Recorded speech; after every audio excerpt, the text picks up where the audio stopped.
ሰላምና ጤንነትን እረፍትን ዘወትር እመኝልሻለሁ። ከጌታ ጋር በተጣበቀና በቀረበም ሕይወት መኖር እንዲሁም እንዲሆንልሽም ጭምር ካንቺ ጋር ያሳለፍኳቸው 2 ዓመታት የደስታም የሐዘንም ጊዜያቶች ነበሩ። ሜሬጅ ሲጸልዩልኝ የነበሩ ሁሉ ጸልዩልኝ ብዬ የነገርኳቸው ሁሉ በቃ ይሄን አውቀዋል። ኬክ ተገዝቶ ምናምን ጠበቁት። እኔም ሄጄ ተቀበልኩት ከኤርፖርት። በአንዴው የፍቅረኛሞች ፎቶ እንነሳ ሲላት አትነቃም? በአንዴው ሰርግ እንደግስ ሲላት አትነቃም? እሺ ይሁሉ ይለፍ ልክ እንደሄደች ደግሞ ቶሎ እንትላኪልኝ ሲላት አትባንንም? በሁለተኛው ቀን ወሰድኩኝ፣ ባንኬ ውስጥ አስገባሁት፣ ቼኪንግ ሴቪንግ አስገባሁት። በአራተኛው ቀን ሄድኩኝ፣ ትንሽዬ ኮንዶ አለችኝ እግዚአብሔር ረድቶኝ የገዛዋት፣ እዛ ውስጥ ስሙን አስገባሁት። አንዳንዴ ይሄ እየበደለን እያስከፋን እያበሳጨን እያናደደን በቃ ወሽመጣችንን ቁርጥ እያደረገን የምንወደው ሰው አለ። ባንካችን በጋራ ነው፣ ማውጣት ይችላል ማውጣት የሚፈልገውን። ግን ልክ ስራ ሲጀምር ግን ምን አደረገ? ከጓደኛው ጋር ሄዶ ግን እኔ የምጠይቅሽ ጥያቄ አንቺ እሱን ከዚህ ሀገር ይዘሽው ስትሄጂ እዛ ሀገር እንደደረሳችሁ አሜሪካ ኑሮ ስትጀምሩ በጣም ተጠላው። በከተማው አገልጋይ የሚዘምር መረዋ ድምጽ ያለው እንትን የሚል የሚተነብይ ከሰው ጋር የሚግባባ ሰው አንጥታ ይሄው ከቤት አባረረችው። ይቅር በይኝ አጥፍቻለሁ፣ እስካሁን የሄድኩበት መንገድ ትክክል አይደለም፣ አሁን እኔና አንቺ አብረን መኖር እንችላለን ወይ ቢልሽ ትቀበያለሽ ወይ?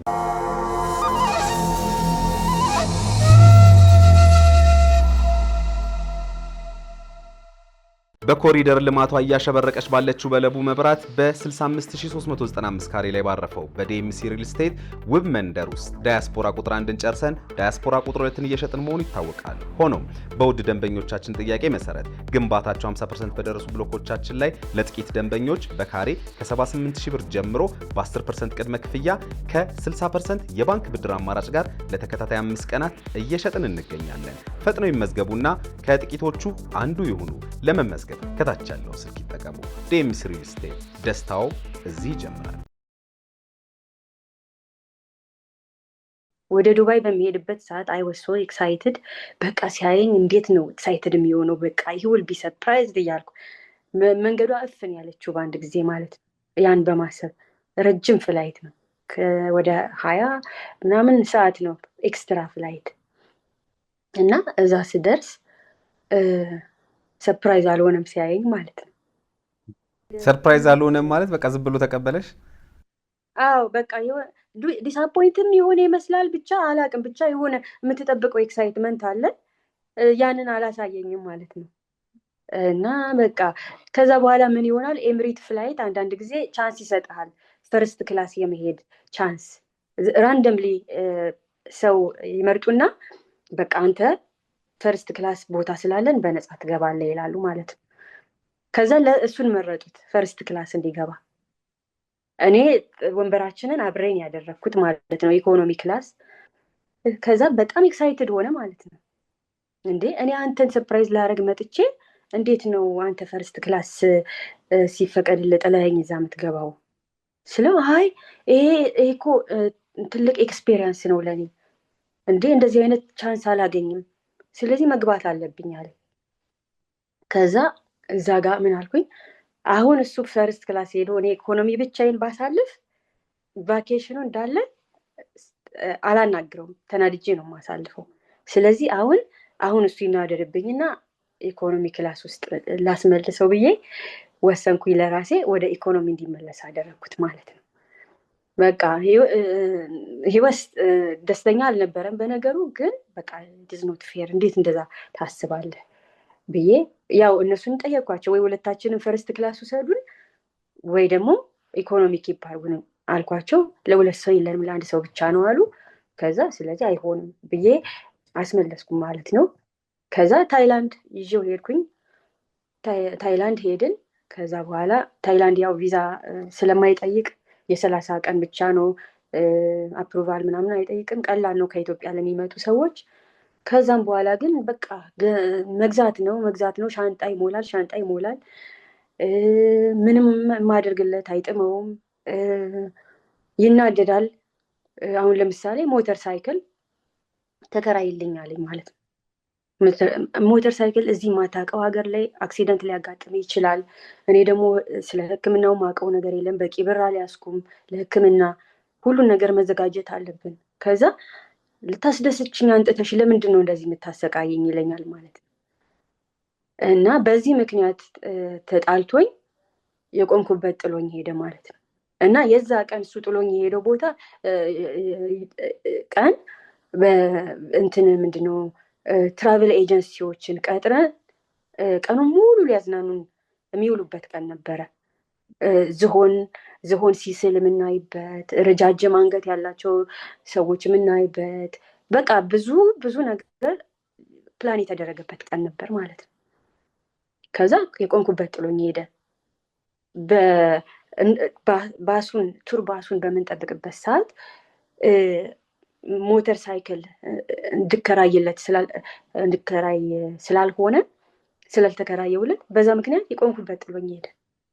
ከዛ የባስ ድራይቨሩ የት ሄደ አለኝ።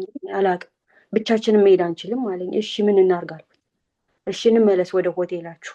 ወደ ሆቴል ሄድን፣ ፈለግነው የለም፣ በአካባቢው ፈለግነው የለም። ምንድነው ውሳኔ ሲለኝ፣ አይ እኔ መዝናናት ፈልጋለሁ፣ መሄድ ፈልጋለሁ አልኩት።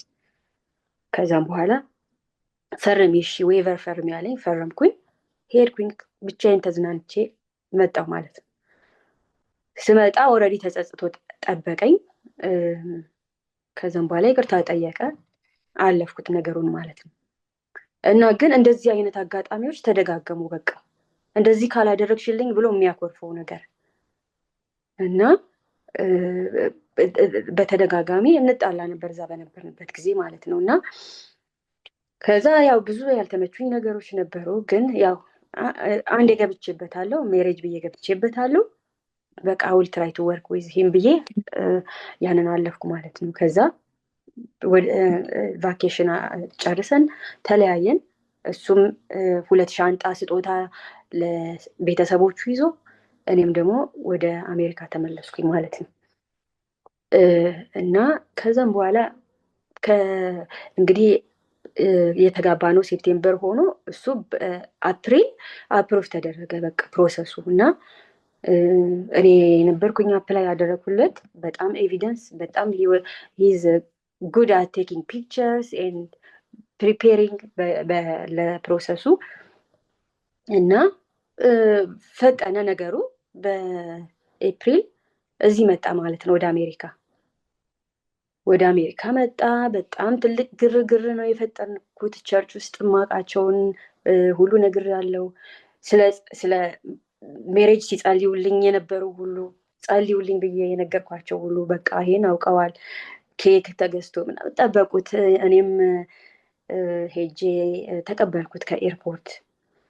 እና በቃ ከዛም በኋላ ያው እዚህ ሀገር ቢዚ ነው፣ ስራ ትሰራለህ። ስራ አቆምክ ማለት ብዙ ሉዝ የምታደርገው ነገር አለ። በክሬዲት ነው ሁሉ ነገር። ቤትህ በክሬዲት ነው፣ መኪና በክሬዲት ነው። አንድ ነገር ከተዘናጋ መተው ነው የሚወስዱት። መኪና ካልተከፈለ መተው ይወስዱታል። ቤት ካልተከፈለ ፎርክሎዝ ይሆናል።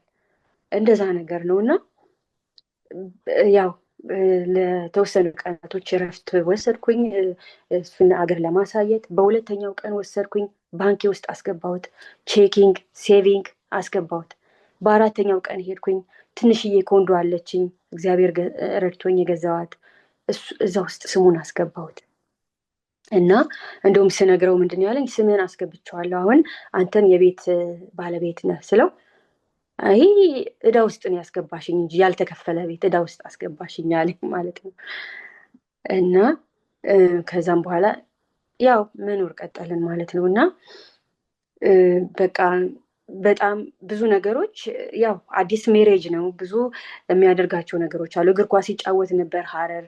እዚህ ሀረር እግር ኳስ የሚጫወቱ ግሩፖች አገኘ። ከነሱ ጋር በሳምንት ውስጥ 3-4 ያሳልፋል።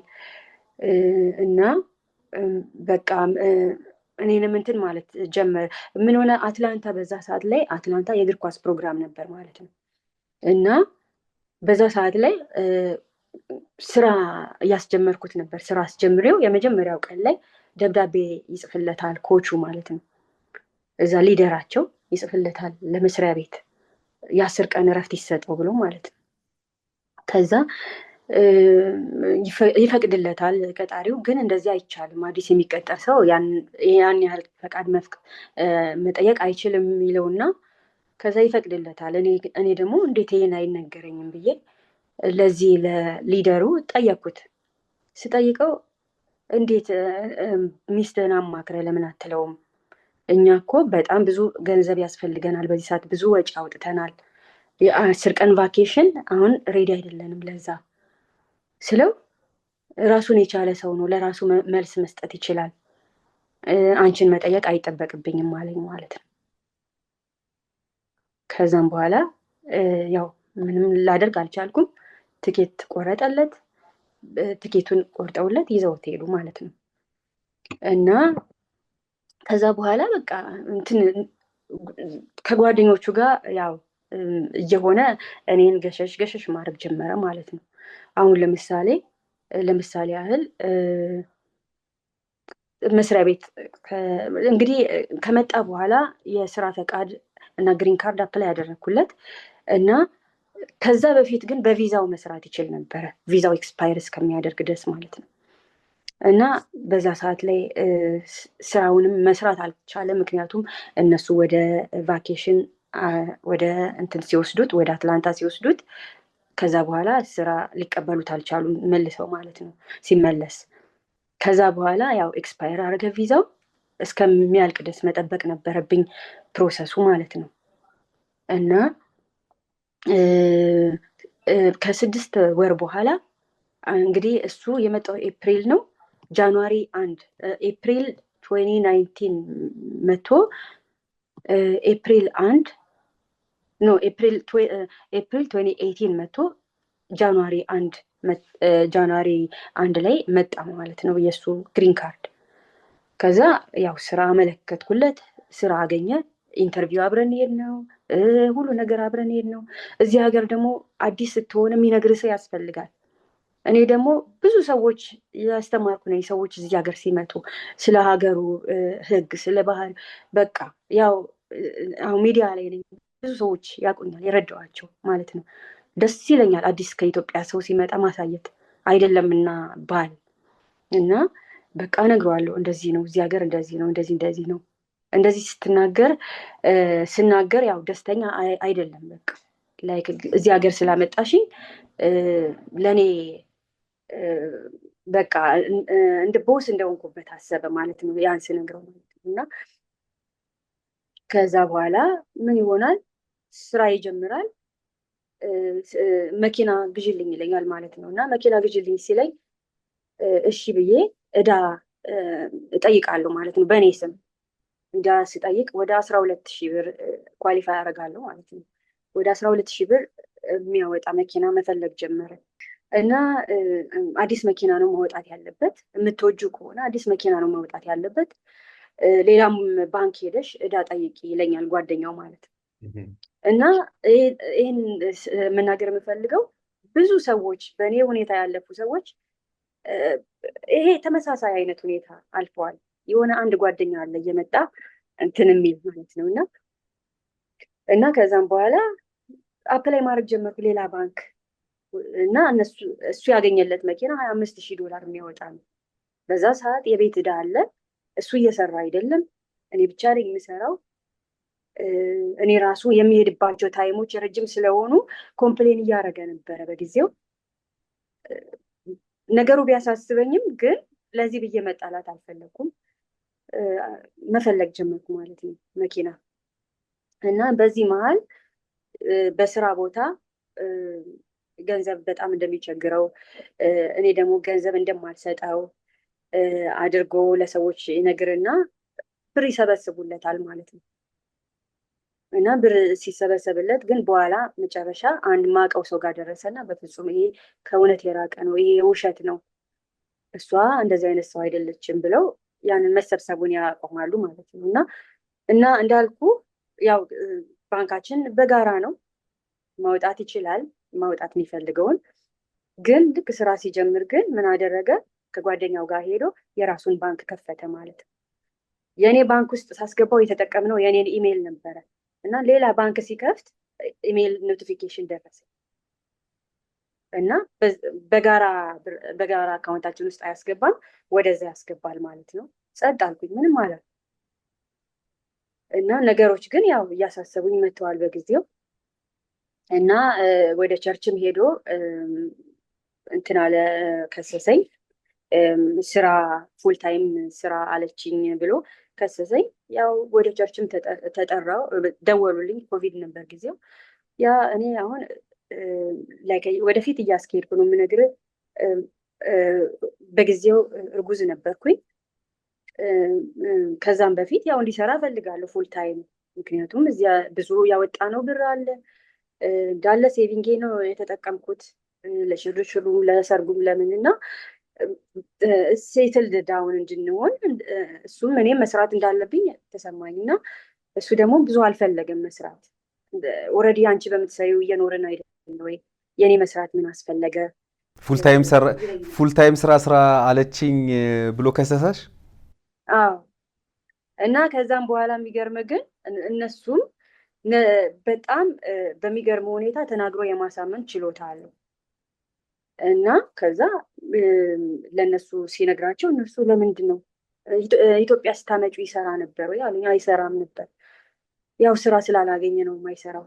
ስለዚህ እዚህም አታስጨንቂው፣ ኦልሬዲ የሌለውን ማንነት አትጠይቂው ተባልኩኝ ማለት ነው። እና ከዛም በኋላ ኦኬ ላይክ ከእሱ ጋር ብቻ ሳይሆን ከሌሎችም ሰዎች ጋር እንደሆነ ይሄ ፕሮሰስ ተረዳው ማለት ነው። እና ከዛ በፊት ግን ያው እርጉዝ እንደሆንኩኝ እርጉዝ አልሆንኩም ወዲያው ማለት ነው። እና በዛ ምክንያት ኮምፕሌን ያደርግ ነበረ እና እርጉዝ ሲሆን ሰፕራይዝ አደረግኩት ማለት ነው። ቤተሰቦቼ ሰብስቤ ሰፕራይዝ አደረግኩት። ሰፕራይዝ ያደረግኩት ቀን አልመጣም። ኬክ ገዝተን እኔ ወንድ ልጅ እንደሆነ አውቄያለሁ እና በውስጡ ብሉ ከለር አድርጌ ምናምን ሰፕራይዝ ልናደርገው ቤተሰቤን ሰብስቤ ስጠብቀው አልመጣም። ከጓደኞቹ ጋር ቀረ ማለት በቃ አልመጣም ወደ ቤት። ውጭ አደረ ነው ወይስ አምሽቶ መጣ? አምሽቶ መጣ። ልክ እንግዶቹም መሄድ ባለባቸው ሰዓት ላይ እኛ ፕሮግራሙን ያደረግነው 6 ፒኤም ነው። 6 ፒኤም ማለት በኢትዮጵያ 12 ሰዓት ነው ወደ ምሽት ላይ።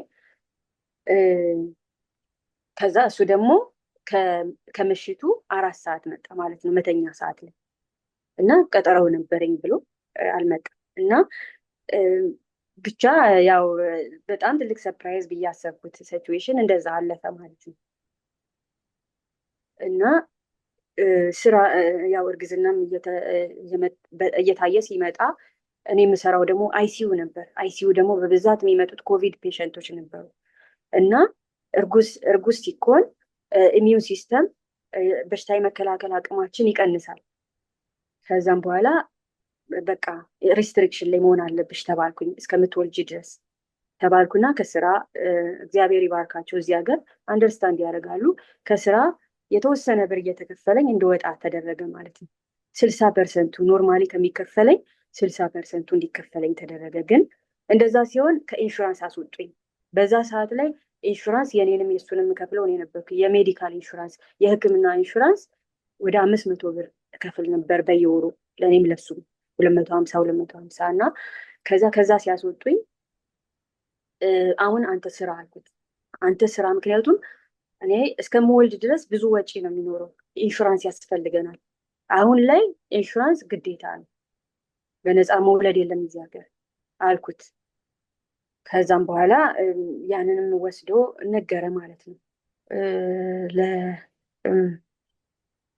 ያው ለእምነት አባቶች ልበልና ሄዶ በሚነግርበት ሰዓት ምንድነው የተባልኩት? ሌላ ስራ ያዥ ነው የተባልኩት በጊዜው። ሌላ ስራ ያዥ፣ ኢንሹራንስ ያለው ሌላ ስራ ያዥ አንቺ። እሱ ያዝ ከማለት ይልቅ እኔ እርጉዝ ሆኜ በኮቪድ ታይም ሌላ ስራ ያዥ ተባልኩኝ። እና ያው እንደዛ ደግሞ ኢሌጋል ነው። አንድ ቦታ 60% እየሰጡ ሌላ ቦታ ስራ ስትይዝ መስራት ትችላለች ማለት ነው። ተብሎ ችግር ውስጥ ነው የምገባው። እሱን ህግ አውቃለሁ፣ ግን በቃ አንደርስታንድ የመደረግ ነገሮች እንደሌሉ መረዳት ጀመርኩ በቃ። እና ከዛም በኋላ ያው እርጉዝ ሆኜ 3 ወር እርጉዝ ሆኜ ቤቱን ምንጣፍ አስነስቼ ወደ ጣውላ ማስቀየር ፈለኩ። ምክንያቱም ልጅ ከወለድኩ በኋላ ያ አቅም ላይኖረኝ ይችላል በሚል እንደዛ በማድረግ ፕሮሰስ ላይ እያለሁኝ እሱ እንትን የመሰነባበቻ የኑዛዜ ደብዳቤ ብሎ በፖስታ ቁጭ አድርጎ ይሄዳል ማለት ነው። እና እዛ ውስጥ ስልኩ አለ እና አስቀምጦ ይሄዳል። ከዛ እሱ ከሄደ በኋላ እንትን እዛ ላይ ግሪን ካርዱን የተለያየ ፔፐሩን አድርጓል ማለት ነው። ከዛ ይደወላል። ሲደውል የማን ነው ስልክ ላለው ቤቱ እየተሰራ ነው እና የሚሰራው ሰው ስልክን የመሰለኝ ስልክ ይጮሃል ስለ ኧረ እኔ አይደለም ማለት እንደዚህ አይነት ስልክ የለም ብዬ ብቻ ስልኩን ፈልጌ አየዋለሁ። እዛ ፖስታ ውስጥ ደብዳቤ አለ፣ የእሱ ስልክ አለ። ከዛ ገልጫ ነበርኩት እና ያው ማስረጃውን ልክ ይልሃል ደብዳቤ የመሰነባበቻ ደብዳቤ ይላል ማለት ነው። እና በቃ ሰውነቴ ለሁለት ክፍልን ያለው በዛ ሰዓት ላይ ከገንዘብ የለኝ፣ ከአቅም የለኝ፣ እርጉዝ ነኝ። በኮቪድ ታይም ነው ታይሙ እና በጣም ከባድ ነበረ። እና በጣም ከባድ ነበር ጊዜው። ያንን አነበብኩና ይሄንንማ እንዳላየው ነው የማልፈው ብዬ እዛው መልሼ ቁጭ አደረኩት። ሀሳቡን ይቀይር ይሆናል ብዬ ማለት ነው። ምናልባት ደብዳቤው የሚለው የመጨረሻ ኑዛዜ ሻኑ የመጨረሻ ኑዛዜ ነው የሚለው። ሰላምና ጤንነትን እረፍትን ዘወትር እመኝልሻለሁ። ከጌታ ጋር በተጣበቀና በቀረበም ሕይወት መኖር እንዲሁም እንዲሆንልሽም ጭምር ከአንቺ ጋር ያሳለፍኳቸው 2 ዓመታት የደስታም የሐዘንም ጊዜያቶች ነበሩ። የባህሪ ችግሮቻችን ፍላጎትና ስሜታዊነት እየገነኑ እየሸረሸሩን ሲመጡ ጨምረዋል። አሁን ግን ነበር ጽሑፍ ያው ትንሽ አሁን ግን ነገር እየከረረ መጥቷል። እኔም ውስጥ ባዶነት እየተሰማኝ የማይሰማ ድምፅ ይዤ አየሽ፣ ቅድም ያልሻት ቃል ማለት ነው አልሰማም የሚል አይነት ስሜት ወይም ትመራኛለች አይነት የሚል ስሜት ይሰማው ነበር እንደሆነ ነው እዚህ ጋር የሚያመለክተው። የማይሰማ ድምፅ ይዤ ትርፍራፊ የሆነ ጊዜ እያሳለፍኩኝ እዚህ ደረስን። ትርፍራፊ ማለት ያው በጣም ስለምሰራ በቃ ብዙ እረፍት የለኝም እና ያው በአጭሩ ይሄን ሁሉ ከምታነበው ምንድነው በቃ በጣም ታወር ያለሽ ይላል እንደተከፈተ ሬዲዮ እና ወደ ሀገሬ መመለስ ፈልጋለሁ ይላል መጨረሻ። ወደ ሀገሬ ልጁ የኔ ነው አልክድም፣ ግን ሰው ጀጅ እንደሚያደርገኝ አውቃለሁ፣ ግን ከአንቺ ጋር መኖር አልፈልግም፣ እንደዛ የሚል አይዲያ ነው ያለው ማለት ነው። ምን ተሰማሽ ይሄን ደብዳቤ ስታነቢ? በጣም ላይክ ከእውነት የራቀ ነው ግን ደግሞ አንዳንድ ነገሮችንም እንዳያደረገኝ ማለት ነው። በቃ አሁን ለምሳሌ አሁን እንደተከፈተ ሬዲዮ ላለው ፓርት ያው መናገር ግድ ነው። አሁን እዚህ ሀገር እኔ እዚህ መጥቼ ብዙ የተጎዳሁባቸው ነገሮች አሉ። ኢንፎርሜሽን ሰው ሳይነግረኝ አዲስ ከመሆን የተነሳ ከሞክሬ ፌል ያደረኩበት ብዙ ነገር አለ። እሱ ግን አሁን እኔን አግብቶ ሲመጣ ድጋሚ በዛ ማለፍ አልፈልግም። ኖ በዚህ ከሄድን እንደዚህ ያጋጥመናል፣ በዚህ ከሄድን እንደዚህ ማለት ግድ ነው። አለበለዚያ አብሬ ነው የምገባው። ምክንያቱም ፋይናንሻላችን አብሮ ነው፣ ሁሉ ነገር አብሮ ነው። እና አሁን ለምሳሌ ያህል ስራ ማቆም ፈልጋለሁ አለኝ። ከዛሬ ጀምሮ አልሄድም አለኝ። ከዛ አይ እዚህ ሀገር እኮ ስራ እንደዚህ አይቆምም፣ መጀመሪያ ለ2 ሳምንት ማሳወቅ አለብህ፣ አለበለዚያ ሌላ ቦታ የመቀጠር አቅም አይኖርህም፣ የድሮ ልምድህን ትባልና ደውሎ ሲጠይቋቸው አቋርጦ ነው የሄደው። ኖቲስ አልሰጠንም ካሉ ሌላ የመቀጠር ቻንስ አይኖርህም ማነሽ አንቺ የምትነግሪኝ? ምን አገባሽ? ስለኔ መስሪያ ቤት ምን ታውቂያለሽ? ምናምን ይለኛል ማለት ነው። ግን ያ እውነታ ነው፣ ማንም የማይክደው የአሜሪካ እውነታ ነው። እንደው ምን ተሰማሽ? ማለት እርጉዝ ነሽ፣ ነፍሰ ጡር ነበርሽ፣ መውለጃ ጊዜሽን እየጠበቅሽ ሰርፕራይዙ ባይሳካልሽም ግን የሆነም ሆኖ ብቻ አንዳንዴ ምንድን ነው በስቃይ ውስጥ ያለ የሆነ ደግሞ የምናገኘው ነገር አለ። አክቹዋሊ ባለሙያዎች ይህን እንደውም ትራውማ ነው ይሉታል፣ የአእምሮ ጠባሳ ነው የሚሉታል። አንዳንዴ ይሄ እየበደለን እያስከፋን እያበሳጨን እያናደደን በቃ ወሽመጣችንን ቁርጥ እያደረገን የምንወደው ሰው አለ። የሆነ ብቻ ከልባችን የማይጠፋ አይነት ሰው ይኖራል እና ይሄ ሁሉ ነገር አንቺ ይህን ሁሉ ነገር አድርገሽ እዚህ ሁሉ ዕዳ ውስጥ ገብተሽ ይህን ሁሉ ፕሮሰስ አልፈሽ እዚህ ጋር ደርሰሽ ይሄ ደብዳቤ ማለት የመጨረሻ የሽኝት ኑዛዜ ነው የሚለው ማለት የኔና ያንቺ መጨረሻ ነው። እኔና አንቺ ከዚህ በኋላ አብረን አንኖርም፣ እኔ እንደውም ሀገር መሄድ እፈልጋለሁ ሲልሽ አንቺ ምን ተሰማሽ? ያቺን ሞመንት አስታውሰሽ ንገሪኝ። እሺ፣ ከዚህ ደብዳቤ በፊት ምንም ነገር አላለኝም። ከዚህ ጋር የተመሳሰለ ምንም ነገር አላለኝም። በዚህ ደብዳቤ ላይ ነው ወደ ኢትዮጵያ መመለስ እፈልጋለሁ፣ እንደዚህ ባህሪሽ እንደዚህ ነው፣ ባህሪሽ አልተመቸኝም፣ እንደዚህ አይነት ነገር ለመጀመሪያ ጊዜ በደብዳቤ ላይ ያነበብኩት። ከዛ በፊት ሰላም ነበር። የሚገርመው የዛ ቀን እንደውም ቀን ላይ እያጎረስኩት ነበረ። ሰው ዶሮ ወጥ አንጥቶልን ከኢትዮጵያ እያጎረስኩት ነበረ፣ ለሀገር ሰላም ነው ብዬ ማለት ነው። ከዛ ከዛ በፊት ከአንድ ቀን በፊት ምን ይለኛል፣ እኔ የምወስድሽ ቦታ አለ ይለኛል። ቤቱ እየተሰራ ነው። በሩ መስኮቱ ሁሉ ነገር ክፍት ነው። አዋራ አለ። ልብሶቻችንን በትልቅ ባግ ውስጥ እዚህ ሀገር ጋርቤጅ ባግ ይባላል፣ በዛ ውስጥ አሽጌ አስቀምጫለሁ፣ አዋራ እንዳይነካው ማለት ነው። እና ከዛ የምነግርሽ ነገር አለ ይለኝና እዚህ ሀገር የታወቀ ትልቅ መቃብር አለ፣ እዛ ይዞኝ ይሄዳል ማለት ነው። እኔ ደግሞ መቃብር ቦታ አልወድም እና እንዴ የምናወራበት ቦታ ጠፋ እንዴ፣ እንዴት እዚህ ይዘኝ ትመጣለህ ስለው፣ አይ ይህንን ነገር የምነግርሽ መቃብር ቦታ ነው አለ። በቃ አሁን ምንም ነገር አልሰማህም፣ አሁን መቃብር ቦታ አልወድም። ከሰው ጋር ተሰብስቦ ነው እንጂ ጭር ባለበት ሁኔታ መሄድ አልፈልግም። ለቅሶ ለመድረስ ነው እንጂ እንደ መዝናኛ ቦታ አላየውም። ብዙ ፓርክ አለ በየቦታው። በዛ ላይ በራችንን ክፍት ትተን የመጣ ነው።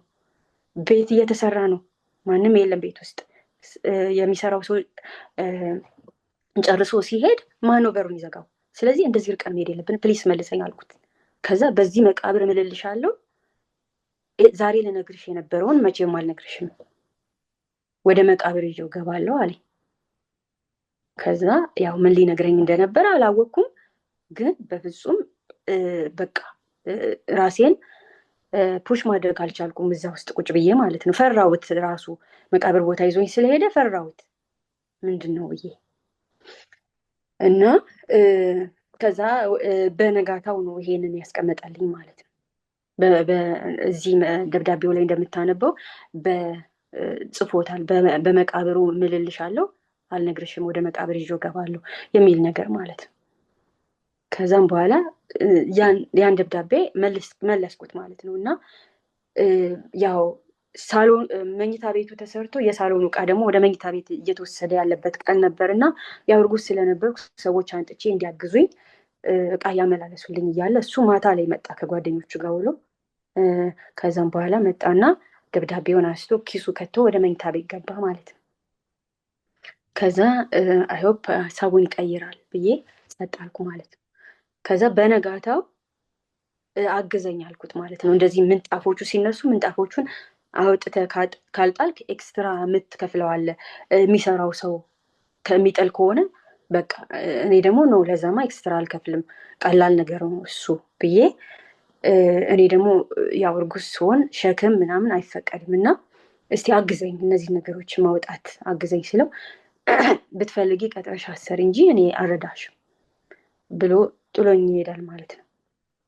ጥሎኝ ይሄድና ማታ ላይ ይመለሳል ውሎ ማለት ነው። እኔ ያንን ተሸክሜ ራሴ አወጣሁት ማለት ነው። እና ከዛም በኋላ ማታ ላይ ሲመለስ ግን አላሳዝንም፣ ቀኑን ሙሉ ብቻዬን እንድሰራ ትተኸኝ አሁን ላይ ለመተኛት ስትመጣ አላሳዝንም ስለው ከኪሱ አወጣና ሰጠኝ ያንን ደብዳቤ ማለት ነው። እንደውም ከአንቺ ጋር መሆን አልፈልግም፣ በቃኝ፣ ወደ ኢትዮጵያ እመለሳለሁ ብሎ ያንን ሰጥቶኝ ሄደ ማለት ነው። ከዛ በውስጡ ግሪን ካርድ አለ፣ እንትን የስራ ፈቃዱ አለ ምናምን አፕላይ ያደረኩለት በሙሉ ማለት ነው። እና ከዛ እሱን ልክ ሲሰጠኝ እኔ ጠረጴዛ ላይ ያደረኩት ማለት ነው። እና ወጣ እና ሲወጣ እኔ በጋርቤጅ ባግ ያደረግኳቸው አዋራ እንዳይነካቸው ያስቀመጥኳቸው ልብሶች ነበሩና ከዛ ስብስብ አድርጎ ይዞ ሄደ ማለት ነው፣ የተወሰነ ልብስ። ከዛ መልስ አልሰጠሁትም፣ ለመመለስም አልሞከርኩም። እንደው ግራ ገብቶኝ እንደፈለክ ምናምን ነገር አልኩት ማለት ነው። ሲወጣ እንደፈለክ ብዬው ወደ መኝታ ቤት ተመልሼ የገባው ማለት ነው። እና ያው 1 ቀን ሆነ 2 ቀን ሆነ ምንም ነገር የለም። እና ከዛ የልጅ እውነቱን ነው እንዴ አልኩኝ ማለት ነው። እና ከዛ ያው እዛ ላሉ ለቤተ ክርስቲያን እንትኖች መሪዎች ነገርኩኝ። በትዳር ጉዳይ ላይ እንዲያስተምረን ያናገርኩት ሰው ነበረ። ለሱም ነገርኩት። ይሄማ ለቸርች ነገር አለበት አለ። ለቸርች ተነገረ። ከቤት እንደወጣ ምናምን እና 5 ቀን ሆነ እና አንዳንድ ጊዜ መኪና ውስጥ ያድራል፣ አንዳንድ ጊዜ ጓደኛው ጋር ያድራል ምናምን። እና ከዛ ይህን ሁሉ ልነግር የፈለጉት ለምንድን ነው? ይሄ ነው እውነታው ማለት ነው። ይሄ አወጣጡ እውነታ ይሄ ነው። ግን እያንዳንዱ የሚነግረው ሰው የተለያየ ስቶሪ ነው ያለው። ከቤት አባረረችኝ ይላል። በሯ ላይ ነበር ማድረው፣ እርቃን ጥፌ በሯ ላይ ነበር ተኝቼ ማድረው ይላል። በቃ ሁሉም አይነት ወደ 5 የሚሆን የተለያየ ስቶሪ እኔ እንኳን ሰምቻለሁ ማለት ነው። እኔ አደረገችኝ ያለው እና ከዛ እንዴ ምን አይነት ውሸት ነው? እና ደግሞ ምን ያደርግ ነበረ? ይቀዳኝ ነበር። አብረን እየነበርን ይቀዳኝ ነበር፣ እያስቆጣ ይቀዳኝ ነበር። የእሱን ፓርቲ አይቀዳም፣ የኔን ፓርቲ ይቀዳ ነበር። እኔ ደግሞ ግልጽ ነኝ። ሲተዋወቀኝም ስሜቴን በግልጽ ለት ነው የማወራው። አልሳደብም፣ ግን ፊት ለፊት እናገራለሁ። ኖ ይሄ ልክ አይደለም፣ እንደዚህ ነው። በንግግር ምግባባ ሰው ነኝ። በንግግር አምናለሁ። አንዳንድ ሴቶች በኩርፊያ ያምናሉ። እኔ ደግሞ በንግግር በማስረዳት የኔን ሳይድ በማሳወቅ ነው ማምነው ማለት ነው። ያንን ከሱ አልደበቁም። ከመጀመሪያው ጀምሮ ያቀኛል። አሁን እዚህ ሀገር መጥቶ ግሪን ካርዱ ሲያገኝ አይደለም ያ ግልጽ የሆነለት፣ ከዛ በፊትም ያቀኛል ማለት ነው። እና በቃ በዛ ሰዓት ምን ያደርጋል? ይቀዳኛል። ይኸውላችሁ እንዴት እንደምትቆጣኝ እያለ ያሳያል ሰዎች ማለት ነው። እና እንደውም አንድ ምሳሌ ልንገርና በጣም ታዋቂ ዘማሪ ነው። እና ከዛ ደውሎ ለምንድን ነው የ6 ወር የቤት ወጪ ማጠራቀም አለብን ያልሽው? ማን ያጠራቅማል እዚህ ሀገር አለኝ። እና እኔ መጽሐፍ አነብ ነበረ። ዴቭ ራምዚ የሚባል መጽሐፍ አለ፣ ስለ ገንዘብ አያያዝ የሚያስተምር ማለት ነው። እና እዛ ላይ አትሊስት የ6 ወር የቤት ክፍያችሁን ሁልጊዜ ይኖራችሁ፣ ለሌላ ነገር የማታወጡት ይላል ማለት ነው። እና ከዛ እሱን አስረዳሁት ማለት ነው። እንደዚህ ይላል እና እንደምንም ብለን የ6 ወር በቃ ማንነካው ብር ማስቀመጥ አለብን ምናምን ስለው፣ ለሌላ ሰው ግን ሄዶ የነገረው ምንድነው የ6 ወር አንጣ አለችኝ ብሎ ማለት ነው። የ6 ወር ኬት ያንጣልሽ ይሉኛል ማለት። እና እኔ እርጉዝ ነኝ፣ በየጊዜው ይደወላል። ለምን አባረርሹ ከቤት እንደዚህ በቃ እሱ ከሚናገሩ ስቶሪ አንጻር ማለት ነው። እና በጣም አድካሚ ነበር ለሰው ሁሉ መልስ መስጠት፣ በጣም አድካሚ ነበር። እና በጣም ተጠላው በከተማው። አገልጋይ የሚዘምር መረዋ ድምፅ ያለው እንትን የሚል የሚተነብይ ከሰው ጋር የሚግባባ ሰው አንጥታ ይኸው ከቤት አባረረችው ተባለ። በከተማው በቸርቹ መነጋገሪያ ሆንኩኝ። ታይሙ ኮቪድ ታይም ነው። እርጉዝ ነኝ፣ ከስራ ወጥቻለሁ፣ ብቻዬን ነው የምኖረው። እና እሱም እየመጣ በየቀኑ ፍቺኝ ይለኛል ማለት ነው። እኔ ጊዜ የለኝም አንተን የምፈታበት። መፍታት ከፈለክ አንተ ሄደህ ፍታ። እኔ እርጉዝ ነኝ፣ ብዙ የሚያሳስበኝ ነገር አለ ይለዋለሁ። ኖ አንቺ ነሽ እንግሊዝኛ የምታውቂው ሂጂና ፍቺኝ ይለኛል ማለት ነው። ከዛ እኔ ደግሞ ለምንድን ነው እንደዚህ እንድፈታ የፈለገው ብዬ ሰው ህግ አዋቂዎች ሳማክር፣ አይ አሁን በዚህ ሰዓት ብትፈቹ ቤትሽ ተሸጦ እኩል ነው የምትካፈሉት፣ ገንዘባችሁንም እንደዛ። ስለዚህ አትሊስት ልጅሽ እስከምትወልጂ ጠብቂ፣ ኮንሲደር እንዲደረግልሽ ልጅሽ። እስከዛ ድረስ እሱም ሀሳቡን ሊቀይር ይችላል፣ ውጭውን ሲያየው እንደማይመች ሲያቅ ሊመለስ ይችላል አሉኝ። ከዛ እሺ አልኩኝ። በቃ ጸጥ አልኩት ማለት ነው። ሲጠይቅ በየጊዜው ነው የሚጠይቀው፣ ጸጥ አልኩ። ከዛም በኋላ ያው ከወጣ በኋላ ያው አንድ ሰው አስጠጋው፣ አብሮ መኖር ጀመረ። በጣም ሰዎች ይተባበሩታል። በጣም በቸርች ውስጥ እየሄደ ያገለግላል። ምን ይላል፣ ያዝኑለታል፣ በገንዘብ በመኪና በቃ በደንብ ይተባበሩታል ማለት ነው። እኔን ደግሞ የሚደውልልኝም የለም። የሚደውሉትም ያው ሊቆጡኝ ምናምን ካልሆነ በስተቀር አይደውሉልኝም ማለት ነው። እና ያው በዚህ ሁኔታ እርግዝናውም አለቀ። ከዛ በኋላ ያው ምጥ ሲመጣ ነድቼን የሄድኩት፣ ብቻዬን ነበርኩኝ። ያው እህቴን ፕሊስ ተባበሪኝ አልኳት። ግን ያው ነድቼ የሄድኩት እኔ ነኝ ለመውለድ ምጤ ሲመጣ ማለት ነው። እና በሰርጀሪ ነው የወለድኩት። ከዛ በኋላ በሰርጀሪ ወልጄ እሱ ሰርግ ነበረበት ያኔ፣ ሚዜ ነበረ ለአንዱ የፓስተር ልጅ ስታገባ ሚዜ ነበረ በጊዜው ማለት ነው። እና እኔ ሄጄ ወለድኩ ምናምን። እሱንም አልጠራሁትም፣ ምክንያቱም ኦልሬዲ የወሰነ ሰው ነው። ኢትዮጵያ ሄዳለሁ አልፈልግም ያለ ሰው ነው። እንትን ይቀዳኛል፣ ስሜን ያጠፋል፣ ይቅርታ የመጠየቅ ሀሳብ የለም። ወይ ደግሞ ለግሪን ካርድ ከመጣ ደግሞ ይቅርታ፣ እዚህ ከመጣው በኋላ ከአንቺ ጋር ካሳለፍኩ በኋላ አልወደድኩሽም፣ ስለዚህ ስለመጣሽኝ አመሰግናለሁ፣ ግን በሰላም እንለያይ ቢለኝ ለእኔ በቂ ነበር። ያው ይጎዳኛል፣ ግን በቃ አለመግባባት ሀፕን ሊያደርግ ይችላል። ሰው እንደዚህ ሊወስን ይችላል። ግን ሰውን ሳይጎዱ መውጣት በጣም ትልቅ ነገር ነው። ግን እሱ እየሄደ ለጓደኞች፣ እኔ ራሴ ላስተዋወቅኩት ጓደኞቼ ነበር ስሜን ያጠፋ የነበረው። ለቸርች በቃ ተገለልኩኝ። በቃ በአንድ ጊዜ ተገለልኩ። ልጅ ወልጄ ራሱ እንኳን ደስ ያለሽ ያለኝ ሰው የለም። እና እንደዛ ሆኖ ደግሞ እናቴ ከአንድ ወር በኋላ ኮቪድ ያዛት ማለት ነው። ኮቪድ ያዛት፣ በጣም ያመማት፣ ኮማ ውስጥ ገባች። ከዛ በዛ ሰዓት ላይ ለእሱ ነገርኩት። በቃ ኮቪድ ይዟት ሆስፒታል ነች ያለችው። በጣም ጥሩ ሪሌሽንሽፕ ነው ያላቸው ከእናቴ ጋር፣ በጣም ነው ፕሮቴክት የምታደርገው። እና በቃ ነገርኩት፣ እሱን ሳሳውቀው ወዲያው ቴክስት አደረገላት ማለት ነው ለእናቴ። አንቺ ታመሽ ሆስፒታል የገባሽው በልጅሽ ምክንያት ነው፣ ልጅሽ ለአንቺ መጥፎ ነች። በቃ በጣም ብዙ ነገር እዛ ላይ ጻፈ፣ ከእውነት የራቀ ነገር ማለት ነው። ከዛ ያንን አነበብኩኝ፣ ጸጥ አልኩ ማለት ነው። እናቴ በዛ ሰዓት ላይ እንኳን ቴክስት ሜሴጅ ልታነብ እኛን ሁሉ ረስታን ነበር። እና አሟታል፣ ሆስፒታል ገብታለች ስለው መጀመሪያ ቴክስት ያደረግላት በእሷ ምክንያት ነው እንደዚህ የሆንሽው ብሎ ነው። እንግዲህ አሁን የምናወራው እንግዲህ የቸርች አገልጋይ የሚባለው ሰው ነው እንግዲህ ይሄን የሚያደርገው።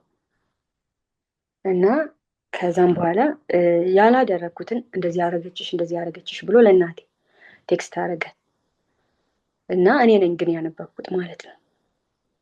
እና ኤኒዌይ ከዛም በኋላ በቃ ልጁ ከተወለደ ከአንድ ወር ከ7 ወር በኋላ ቻይልድ ሰፖርት እንዲያግዘኝ ጠየቅኩት ማለት ነው። ምክንያቱም ወደ ስራ መመለስ አልቻልኩም። ወደ ስራ መመለሰው ልጄን የሚይዝልኝ ሳገኝ ነው። ልጄን የሚይዝልኝ ደግሞ የለም። ስለዚህ አግዘኝ፣ አንዳንድ ኤክስፔንሶችን ከቨር እንዳደረግ አግዘኝ አልኩት። ከዛ ነው 5 ሳንቲም ከኔ አታገኝም አለኝ። ከዛ ሄድኩኝ፣ ኮርት ጠየቅኩኝ። ምንድነው ማድረግ ያለብኝ?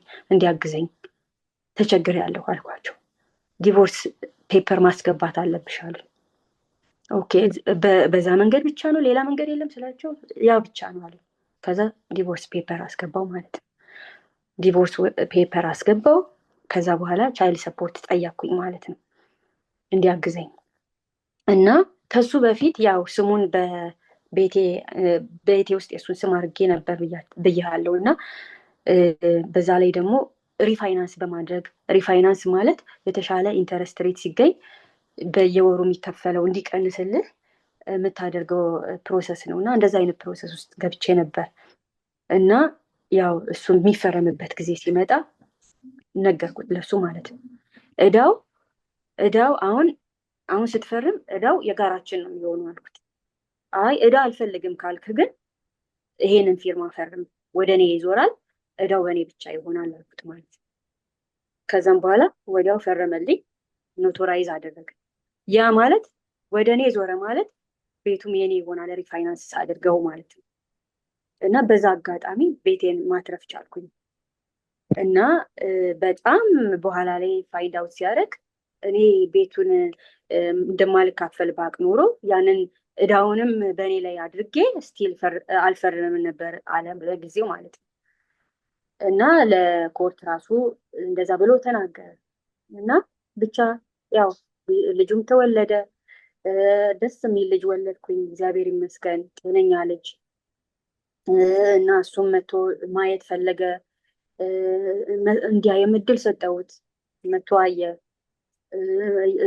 በሳምንት ውስጥ የተወሰነ ጊዜ እየመጣ እንዲያይ ፈቀድኩለት። ስለዚህ ተለያያችሁ ማለት ነው? በቃ ተለያየን። የዲቮርስ ፕሮሰሱም ተጀመረ። ግን እንደዛ ተለያይተን በፕሮሰስ ውስጥ እየመጣ ልጁን ያይ ነበር። ታዲያ በዛ ውስጥ ብዙ አለመግባባቶች ነበሩ፣ ብዙ የሚነሱ ነገሮች ነበሩ። በጣም ስሙዝ አልነበረም። እና ከዛም በኋላ ወደ ኮርት ስንሄድ ልጁ ይገባኛል አለ ማለት ነው። ልጁ ይገባኛል፣ ግማሽ ቀን መያዝ አለብኝ አለ። ግማሽ በሳምንት ውስጥ ግማሽ ቀን እኔ ጋር፣ ግማሽ ቀን እሱ ጋር። ምን ያህል ቀን መያዝ ትፈልጋለህ ሲባል 3 ቀን አለ። ከዛ 3 ቀን ተፈቀደ። እኔ ደግሞ እንዴት የሚጠባ ልጅ ገና ወተት ያልጀመረ እንዴት ነው በአባቱ እጅ የሚሰጠው? እንዴ ይሄማ ሮንግ ነው። በቃ አልጠበቅኩም እንደዚህ አይነት ህግ ይደረጋል ብዬ። እኔ ልጁን ቴኬር እያደረግኩት የተወሰነ ሰዓቶች እያየው በነበረበት የተወሰነ ደግሞ ድጎማ እያደረገ ለልጁ ማሳደጊያ እንደዛ ይሆናል ብዬ ነበር ያሰብኩት። ዳኛው ነው እንዲህ ብሎ ነገር የለም፣ አባት ልጄን እፈልጋለሁ ካለ ይሰጠዋል። ድራግ እስከሌለበት ድረስ፣ ክራይም እስከሌለበት ድረስ ይሰጠዋል አለ። በቃ ከእጅ የወጣ በሳምንት 3 እሱ ጋር ይሄዳል፣ ሌላውን ቀን እኔ ጋር ይመጣል። ግን ደግሞ ምን ሆነ? ቻይልድ ሰፖርት ደግሞ አዲሽን እንዲከፍል ተደረገ ማለት ነው። ከዛ እሱን ደግሞ አልፈለገም። እሱ የፈለገው ቻይልድ ሰፖርት ላለመክፈል ነው ያን ልጁን የጠየቀው። ከዛ ምን አረገ? በቃ ህጉ ከተፈረደ በኋላ ልጁንም መውሰድ አቆመ። እኔ ደግሞ ጀምሬ የነበረውንም ስራ አቆምኩኝ። ምክንያቱም ልጁን የታርጌ ነው ስራ የሚሄደው። በቃ ከዛ በኋላ ምን ሆነ? እሱም አልፎ ትዝ ሲለው ነው የሚከፍለው። እኔ ደግሞ በቃ የሲንግል ማምን ህይወት ጀመርኩት ማለት ነው። እዚያ ሀገር ሲንግል ማም ሲኮን ምንድነው ልጆች ኢንሹራንስ እንዲኖራቸው ፉል ታይም መሰራት አለበት። ወይ ፉል ታይም ሰርተህ ለልጆቹ ኢንሹራንስ ከስራ ቦታ ማግኘት 80% ነው የሚከፍለው አብዛኛው ኢንሹራንስ። ወይ ደግሞ ስራህን በጣም ዝቅ አድርገህ ከመንግስት እርዳታ መቀበል፣ የመንግስት ኢንሹራንስ ማግኘት። በቃ ያለኝ ምርጫ እሱ ነበር። ምክንያቱም ከልጄ ጋር ማሳለፍ ፈልጋለሁ። መንግስት ለልጄ የሜዲካል ከከፈለልኝ ሰርቫይቭ የሚባለውን አይነት ኑሮ ከኖርኩኝ ከፍ እስከሚል ልጄ ያንን ማድረግ እንዳለብኝ ተረዳው ማለት ነው። እና ከዛም በኋላ ያው ይሄ ሰው ወዲያው ከሌላ ሴት ጋር ያው ከዲቮርሱ በፊት ከሌላ ሴት ጋር ወዲያው ጀምሯል ማለት ነው። እና መናገር የምፈልገው ነገር ምንድን ነው? በጣም ብዙ ያላገቡ ሴቶች እዚህ ሀገር አሉ፣ አሜሪካ ውስጥ። ፍርሃታቸው ኢትዮጵያ እንታለላለን ብለው ስለሚያስቡ ኢትዮጵያ ለመሄድም አይደፍሩም፣ ማግባት ይፈልጋሉ። ስለዚህ ልክ ከቤቱ የወጣውን ሰው ልክ አጋጣሚውን ሲያገኙ ቶሎ ብለው ያንን ሰው ኪፕ ለማድረግ የሚያደርጉበት ፕሮሰስ አለ። እኔ አልፈርድባቸውም፣ ምክንያቱም በቃ ሴት ነኝና አልፈርድባቸው። እና ወዲያው ከአንዲት ሴት ጋር ፕሮሰስ ሪሌሽንሽፕ ጀመረ። ምንም በቃ አይዞ የሚሉ ነው በዙሪያው የነበሩት። ከዛም በኋላ ያው እሷ አሁን በቅርብ ጊዜ እሷንም ማስወለዳትና ጥሏት ሄደ ማለት ነው። እሷን ሪሌሽንሽፕ ብሎ እና ይሄን በምን አወቅሽ አንቺ? በምን አወቅሽ? ይሄን እዚሁ ከተማ ነው፣ እዚሁ ነች ያለችው እና በሳምንቷ ነው ጥሎት ሄደው በወለደች ማለት ነው እኮ። በምን አረጋገጥሽ አንቺ? በምን አረጋገጥ? እሷ አስወልዷት መሄዱን ከሌላ ሰው ወልዳ ቢሆንስ? አዎ ራሱ ነገረኝ። ራሱ ነገረሽ? ኦኬ። ራሴ ጠየቅኩት። አዎ ራሴ ጠየቅኩት። ለሌላ ሰው ግን የኔ ልጅ አይደለም ብሎ ነበር፣ ግን እኔ በጥበብ ጠየቅኩት፣ ነገረኝ ራሱ ማለት ነው።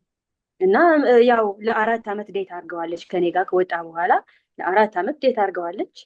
ከዛ በኋላ ነው የወለዱት። እሷ ያው ለኔ ይሆንልኛል ብላ ነው በቃ ከዛችኛዋ ጋር አልሆነም ከኔ ጋር ይሳካል ብላ ነው እሷም እንጂ ይሄንን ህይወት ማንም ሴት አይመርጠውም። ምናልባት እኔን ወዶኛል እኔን መርጦኛል ማለት ነው በሚል ነው ሴቱ ዋጋ የሚከፍለው። እና ምን ያህል ጊዜ ሆናችሁ ማለት ነው ከተለያያችሁ? አሁን እንግዲህ አሁን ይሄ የሆነው በ2020 የወጣ ነው፣ ጁን 2020 የወጣ ነው። ስለዚህ 2 ዓመት ነው አብራችሁ የቆያችሁት። ከዛ በኋላ በቃ ተለያይታችኋል። ልጃችሁ አሁን ስንት ዓመት ሆነው? የኛ ልጅ 4 ዓመት ሆነው አሁን 4 ዓመት። እና ከዛ በኋላ ያው ኮርት ይዞኝ ሄደ ድጋሚ። እኔ ፋይናንሻሊም ሰፖርት ማድረግ አልፈልግም፣ ልጁንም ማሳደግ አልፈልግም፣ ሙሉ ለሙሉ ኃላፊነት ለሷ ይሰጣት ብሎ ለኮርት ነገረ ማለት ነው። ከዛ አይ እንደዛ ማድረግ አንችልም፣ ሙሉ ለሙሉ ኃላፊነቱን ለሷ እንሰጣለን፣ ግን የተወሰነ ብር ግን መርዳት አለብህ ይሉታል ማለት ነው። እና በዛ ሁኔታ ላይ ሆነን እችኛዋን ሴት ያስወልዳል ማለት ነው። ከዛ ለእኔ ደግሞ ፔፐር ይሰጠኛል። ስኮላርሽፕ አግኝቻለሁ፣ ባይብል ኮሌጅ እንድማር ስኮላርሽፕ አግኝቻለሁ እና ወደ ኦክላሃማ ሲቲ ልሄድ ነው። ስለዚህ ያው ልጄንም የማይበት ጊዜ አይኖረኝም፣ በምችል ጊዜ አየዋለሁ ብሎ ፔፐር ይሰጠኛል ማለት ነው። የስኮላርሽፕ ፔፐር ሳየው ማለት ነው። እና ከዛ ወደ ኦክላሃማ ሄደ። ከዛ ቢፎር ዊ ኖ ኢት ከኦክላሃማ ተደወለልኝ ማለት ነው። ሲደውሉልኝ አሁን ሊያገባት ያለችው ሴት ቤተሰቦች ናቸው። በጣም ተደናግጠው በቃ ልጃችን በጣም ወደዋለች እና እባክሽን ምከሪያት፣ ያጋጠመሽን ነገር ንገሪያት እና ምከሪያት። ከዛ እርጉዝ ነች አልኳቸው። አዎ እርጉዝ ነች አሉ። በቃ እስከ ቆየ ድረስ ይቆይላት፣ ይሄ ሰው ተጓዥ ነው፣ ግን እስከ ቆየ ድረስ ይቆይላት፣ ጸጥ በሉት በቃ ማለት ይሄን ሁሉ ታሪክ አውቃለች እቺ ሴት እና ይሄን አውቃ ከተቀበለችው ፍቅሯ የበዛ ነው ማለት ነው።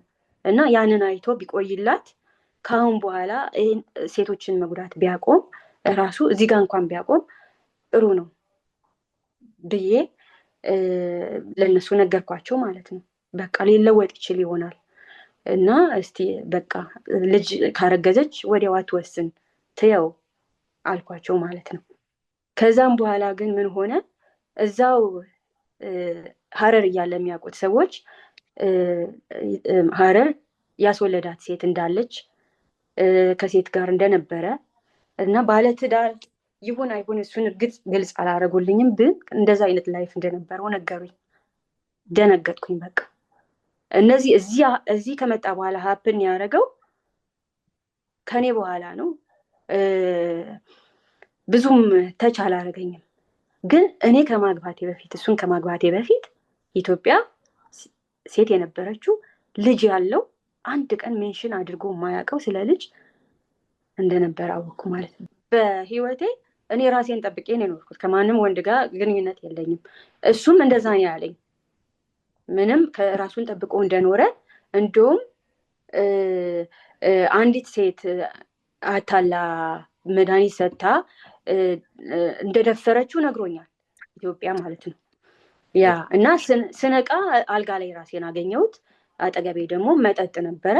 ከዛም በኋላ እንደዛ ብሎ ነግሮኝ ነገሩ ግራ ገብቶኝ ግን በቃ ዝም ብዬ አልፌው ነበር።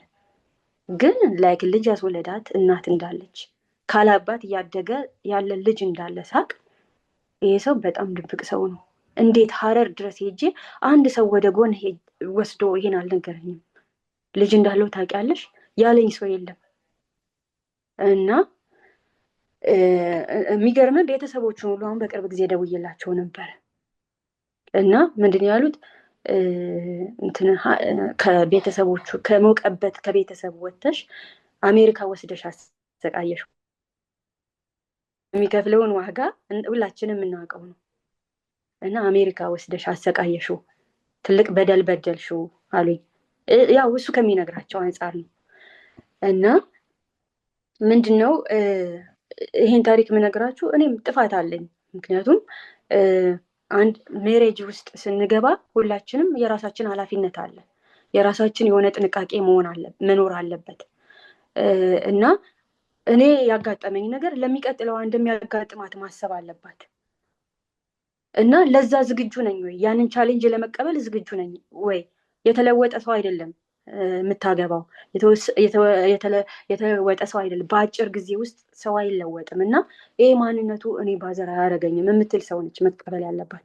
ሌላው ደግሞ የእውነት እኮ ወንዶች አልጠፉም። በጣም መልካም ወንዶች አሉ ኢትዮጵያ ውስጥ፣ በጣም መልካም ወንዶች። ግን ምንድነው ደፋሩ ወንድ ፈጥኖ የሚመጣው ከአሜሪካ የሚመጡ ሴቶች ያሉበት ወይ ደግሞ ከአሜሪካ የሚመጡ ወንዶች ያሉበትን አውቆ እዛ ቦታ ላይ ትልቅ ጥናት የሚያደርግ ሰው ጋር ነው እኛ የምንገናኘው እና ቸርች ውስጥ ሆነን የእግዚአብሔርን ጊዜ ጠብቀን በጸሎት እግዚአብሔርን ጠብቀን ከዛ በኋላ ደግሞ የማግኘት ቻንስ ጥሩ ባል የማግኘት ቻንስ ብዙ የለም ኢትዮጵያ ውስጥ፣ በግልጽነት አይወራም። እኔ ሴት ነኝ፣ አሁን ይህን መናገር የራሱ እንደ ድፍረት ሊመስል ይችላል። ግን በጣም ብዙ ሴቶች አሉ፣ ትሁት ሴቶች በቤተ ክርስቲያን ውስጥ ያሉ፣ በአብያተ ክርስቲያን ውስጥ ያደጉ፣ መሰረተ ክርስቶስ፣ ሙሉ ወንጌል፣ ቃለ ሕይወት፣ መካነ ኢየሱስ። እኔ በነበርኩበት ጊዜ እነዚህ ነበሩ በብዛት ቸርቾች ያደግንባቸው። አሁን የመጡትን አዳዲሶች ብዙ አላቃቸውም እና በዛ ሰዓት ውስጥ በደንብ ያስተምራሉ። በደንብ በእግዚአብሔር ቃል በትህትና እግዚአብሔርን በመፍራት ለሰው ፍቅር በማሳየት በቃ በፍቅር ፍሬዎች ያሳድጉናል እና አሁን ግን ያሉት በየትኛው ቸርች ውስጥ እንኳን እየታቀፉ እንደሆኑ አናውቅም እና ከዛም በኋላ ለዚህ እንዳረጋለን። እኔ አሁን በዚህ ሁኔታ ውስጥ አለፍኩ አይደል? እኔ የተወለደው ልጅ ግን አባቱን ይናፍቃል። የሚገርም እየረሳው ነው። በእርግጥ አሁን ረጅም ጊዜ የሆነ ነው።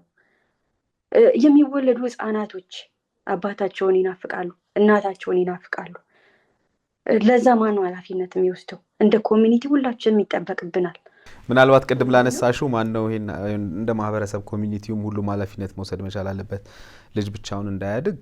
አዎ ይሄ ጥሩ ሀሳብ ነው። ግን ከኮሚኒቲውም ከምኑም በፊት መጀመሪያ ኃላፊነት መውሰድ ያለበት ወላጅ ነው። ገባሽ? መጀመሪያ ኃላፊነት መውሰድ ያለባት እናት፣ መጀመሪያ ኃላፊነት መውሰድ ያለበት አባት። እነሱ ኃላፊነታቸውን መቀበል ካልቻሉና መጠቀም ካልቻሉ ግን ያው የሁሉም እንትን ይሆናል ማለት ነው። እኔ አንድ ነገር ምናልባት ይሄ ታሪክ በጉልህ ሊያስተምረን የሚችለው ነገር ብዬ የማስበው አንቺም አንስተሽዋል በእርግጥ በመሃል ይሄ በችኩልነት የሚወሰን ውሳኔ። እኔ 16 ዓመት 17 ዓመት እዚህ ስራ ላይ ያለሁኝ ሁልጊዜም እኔም ባልደረቦቼ የምናነሳው ሀሳብ አለ ማለት ነገሮች ትዳር ይሄ እንትን አይደለም ሄደሽ ሞክረሽ የምትወጪበት ምናምን የቃቃ የምንጫወትበት ተቋም አይደለም። ትልቅ ተቋም ነው። ትልቅ ተቋም ሲመሰረት ደግሞ ኃላፊነት ነው አይደል የሚሰጠን። ወደ ትዳር ሲገባ አንድ ሰው ኃላፊነት ነው ይዞ የሚገባው። ትዳር ማለት እኮ ቤተሰብ ማለት እኮ ሀገር ማለት ነው። ሀገር የሚገነባበት ትውልድ የሚቀጥልበት ትልቅ ተቋም ነው ትዳር። እዚህ ውስጥ ስንገባ መጀመሪያ እኔ ኃላፊነቴን በአግባቡ ተወጥቻለሁ ወይ? ማንን ነው የማገባው? ሰው እንዴት የሚያገባውን ሰው ሳያውቅ ያገባል? ሳያውቅ ገብቶሻል? እኔ በእርግጠኝነት አንቺ የአባቱን ስም ሳታውቂ የፍቅረኛ ምናምን ፎቶ ተነስታችኋል። እሱ ስላንቺ ሳያውቅ እሱ ፐርፐዝሊ ሊሆን ይችላል ምናልባት አላውቅም። አሁን ምናልባት እሱ ሜን ቪዲዮ ሲያዩ ደግሞ እንግዲህ እሷ ያለችው ነገር ትክክል አይደለም እኔ ጋር እውነት አለ ካልከን እኛ በራችን ክፍት ነው። ምክንያቱም እሷ ፊት ለፊት መታ የሆነችውን ነው እየተናገረች ያለችው። ስለዚህ እሷ ትክክል አይደለችም እኔ ጋር እውነት አለ ካልከን ኤኒ ታይም በየትኛውም ሰዓት ልትደውልልን ልታገኘን ትችላለህ። ግን ይሄ ከሆነ አሁን የምናወራው በእሷ ታሪክ ተንተርሼ ስለሆነ እያወራሁ ያለሁት አንዳንድ ሰዎች አሉ ለፕሮሰስ በደንብ በካልኩሌት አድርገው ተዘጋጅተው አቅደው የሚጠብቁ ሰዎች አሉ። ጥቂት ሰዎች ማለት ነው አሉ። ከውጭ ሀገር የምትመጡ ዳያስፖራዎችን በደንብ አድርገው አስልተው ጠብቀው፣ ሴቶቹ ሲመጡ ወንዶች እዚህ ተዘጋጅተው ይጠብቃሉ፣ ወንዶች ሲመጡ ሴቶች ተዘጋጅተው ይጠብቃሉ። ከዛ በኋላ ለዛች ለግሪን ካርዷ ነው እዛ ከሄዱ በኋላ ያው ምስቅልቅል ህይወት ውስጥ ይገባሉ። አንዳንዱ ደግሞ እንዳንቺም ደግሞ እንደዚህ ደግሞ በስነ ስርዓቱ በሰርግ ሊሆን እንትን ባለ ሁኔታ ውስጥ አልፎ ደግሞ መጨረሻው እንደዚህ ሊሆን ይችላል። እና እንደዚህ አይነት ሰዎች ሊኖሩ ይችላሉ ፐርፐዝሊ። ግን ታዲያ የኛ ጥንቃቄ የቱ ጋር ነው የሚያስፈልገው ብለን አሁን ሁላችንም እዚህ ጋር ነው ማየት ያለብን። ሬድ ፍላጎች ምንድን ነበሩ? ገብቶሻል? አሁን ምናልባት ልክ እንዳንቺ ፕሮሰስ ውስጥ ልታልፍ ያለች እህት ትኖራለች። አሁን በዚህ ሰዓት ይሄኔ ከአንዱ ጋር እየተጻጻፈች ያለች ወይ ከአንዱ ጋር እያወራች ያለች እህት ልትኖር ትችላለች። ነገ አሪፍ ህይወት ይኖረናል ምናምን። ቅድም እንዳልኩሽ ነው እኔ 99% ንጹህ ሰው አለ፣ ንጹህ ሰው ነው። 1% የምትሆን ግን እንደዚህ አይነት ስራ የሚሰሩ ሰዎች አሉ፣ ወንዶችም ሴቶችም። ስለዚህ እስቲ ክሮስ ቼክ አድርጉ። ማለት የሆነ እኮ አሁን አንቺ እንድትነቂ እኮ ብዙ ነገሮች ነበሩ። ግን ፍቅር አንዳንዴ ደግሞ አልፈርድብሽም፣ አይታወቅም። ገብቶሻል? በቃ ስሜታዊ ያደርጋል፣ የሆነ ነገር ያደርጋል ማለት ብዙ። አሁን ምናልባት ተመልካቾች ሲያዩ ይሄንን እንዴ ምን እንደዛ ገንዘብ እንደዛ ላኪ ሲላት አትነቃም? እንደዚህ በአንድ ጊዜ የልጅ ፎቶ የልጅ ቲሸርት ምናምን አድርገን ሲል አትነቃም? በአንዴው የፍቅረኛ ማች ፎቶ እንነሳ ሲላት አትነቃም? በአንዴው ሰርግ እንደግስ ሲላት አትነቃም? እሺ የሁሉ ይለፍ፣ ልክ እንደሄደች ደግሞ ቶሎ እንትን ላኪልኝ ሲላት አትባንንም ሊሉሽ ይችላሉ። ግን ያ አይደለም። እኔ አልፈርድም። ምክንያቱም በቃ አንዳንዴ ፍቅር በቃ ነገሮችን በአንድ መንገድ ሊያሳየን ይችላል።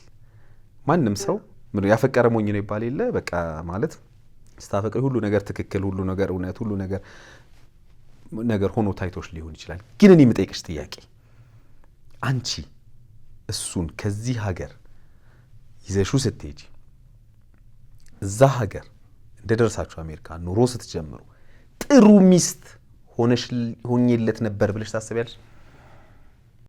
አዎ በምችለው አቅም በፖቴንሻሌ መሆን ችዬ ነበረ ብዬ አስባለሁ። እዚህ ራሱ ስራ ደከመኝ ሲለኝ ራሱ ዲዝኒ ላንድ ይዤው ሄጄ ፍሎሪዳ ለማዝናናት ራሱ ሙከራ አድርጌ ነበር። እኔ አቅሜ በሚፈቅደው ይሄ ሊረዳው ይችላል፣ እኔ ብሆን ይሄ ሊጠቅመኝ ይችላል ብዬ በማስበው ማለት ነው። እና ሽርሽር መሄድ እድል አጋጥሞት ነበር እዚህ መጥቶ ማለት ነው። እኔ በበኩሌ እንደዚህ ባላረግ ኖሮ የምለው ነገር ቱማች ገንዘብ በእሱ ላይ ስፔንድ ማድረጌ ማለት እሱ ብዙ ጊዜ ወንዶች እንዲደረግላቸው ነው እንጂ እንዲያረጉ ነው እንጂ እንዲደረግላቸው በሚሆን ጊዜ የበታችነት ስሜት ይሰማቸዋል የሚል ነገር ከዛ በኋላ ሰማው ማለት ነው። እኔ ግን ምንድነው ባገኘ ጊዜ እሱም ያደርግልኛል በሚል ነው በቅንነት ያደረኩት። ግን እሱም ፓርት ነው ሪግሬት የማደርገው እንጂ ላይክ በጣም አይ ዋዝ ሃፒ። ለማቀው ሰው ሁሉ ነው ማስተዋወቀው የነበረው። ሜሬጃችን እንዲስተካከል ደግሞ እዚህ የሜሬጅ አስተማሪ አለ፣ ከሱ ጋር አስተምረን።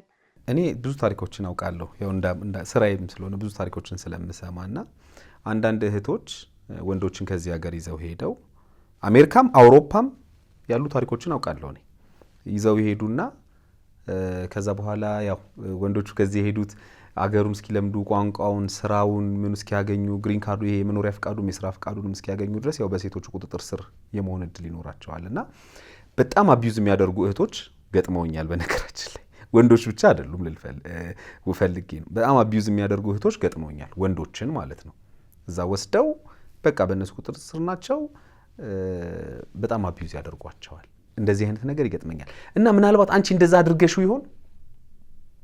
በጣም ነፃነት ያለው ሰው ነበር። የሚገርምህ እኔ እንደውም ስራ ቦታ ብዙ ስለማሳልፍ ወጣ በል ብዙ ጓደኞች አሉት፣ ከቸርችም ጓደኞች አሉት፣ ከእግር ኳስ የሚጫወቱ ጓደኞች አሉት፣ በስልክ ነንስታፕ የሚያወራቸው ጓደኞች አሉ። በጣም ነፃነት፣ የስልክ ነፃነት፣ የመውጣት ነፃነት፣ ሁሉ ነገር ነበረው። ምንም ያስኩበት ነገር አልነበረም።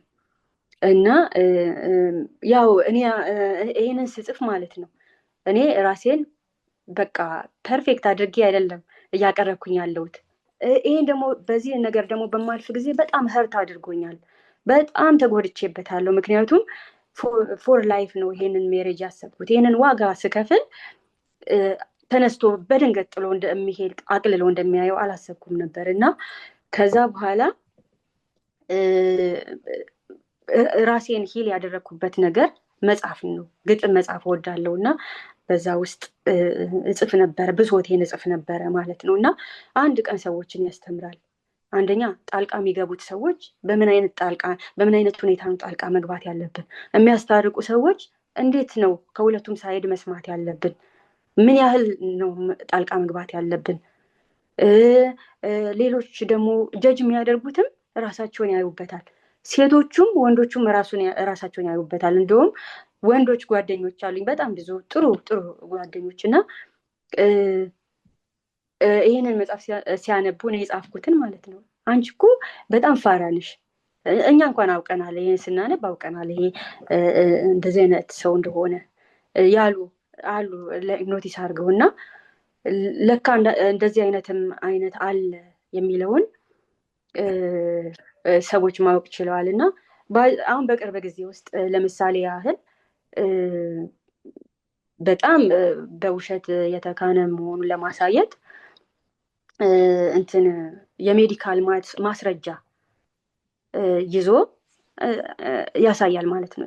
አሁን ያስወለደችኝ ሴት ደፍራኝ ነው ብሎ ይኸው መድኃኒት የሰጠችኝ መድኃኒት ይኸው ክሊኒኩ ሄጄ የታየውበት ክሊኒክ ይኸው የተገኘብኝ ነገር ብሎ ያንን ያሳያል ማለት ነው። አሁን ለምታገባዋ ሴት ፋሚሊዎች፣ ላገባችሁ ሴት ፋሚሊዎች ማለት ነው ሲያሳይ ይሄ ነገር እውነት ነው ወይ ተብሎ ለእኔ ጥያቄ ደረሰልኝ ማለት ነው። እና እኔ ደግሞ ይሄ ሁሉ ድራግ ካለበት እና ይሄንማ ማጣራት አለብኝ ብዬ እዛ ክሊኒክ ይዤ ሄድኩኝ ማለት ነው። እዛ ክሊኒክ ይዤ ይሄን ከእናንተ ነው ወይ የወጣው አልኳቸው። ፎቶሻፕ ነው አሉኝ። ፎቶሻፕ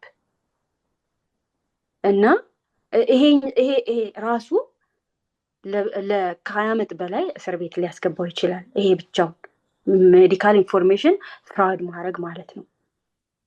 እና ግን በጣም ምህረት የበዛለት ሰው ነው። እስካሁን አለ፣ እስካሁን የሚወዱት ሰዎች አሉ፣ እስካሁን የሚቀበሉት ሰዎች አሉ፣ እስካሁን የሚያምኑት ሰዎች አሉ።